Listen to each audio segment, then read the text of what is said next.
Ние, како партија, нити имаме намера некого да растуреме, нити имаме намера некому да му помогнеме да остане на власт. Нашата само цел е да дадеме нова политичка понуда.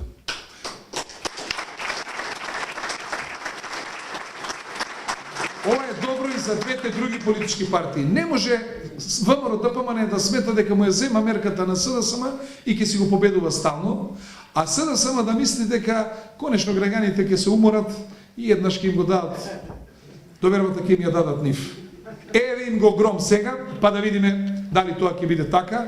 Ќе си ги соочиме програмите. Ние имаме намера проектот Карпош да го пренесеме низ цела Македонија. Вие знаете во мојата изборна кампања, јас не се служев со плукање во далечина, туку со нудење на проекти, визии како тоа мислам мојата општина да изгледа за следниве 5 до 7 години. Друго прашање дали ќе имаме доволно пари, дали ќе можеме тоа да го ствариме, меѓутоа тоа се визиите како треба да се развива општина Карпош во наредниот временски период и како да го лесниме животот на граѓаните на Карпош. И луѓето ни ја дадоа довербата затоа што видоа дека имаме визија и дека не ни е целта само да се расправаме и да се караме. Ние 365 дена во годината се расправаме и се караме и ред тие 20 дена на изборите да нудиме решенија, а не да нудиме кавги, афери и не знам што.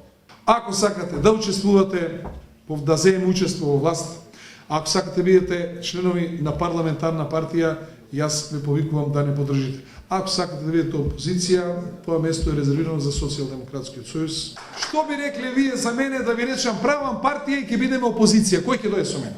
Правиме партија и се бориме за власт. Правиме партија и бараме избори. Како мисли некој да дојде на власт ако бега од избори? Камо среќа да ги организираат изборите напролет и јас ви гарантирам ќе видите гром како ќе пројде добро на овие парламентарни избори.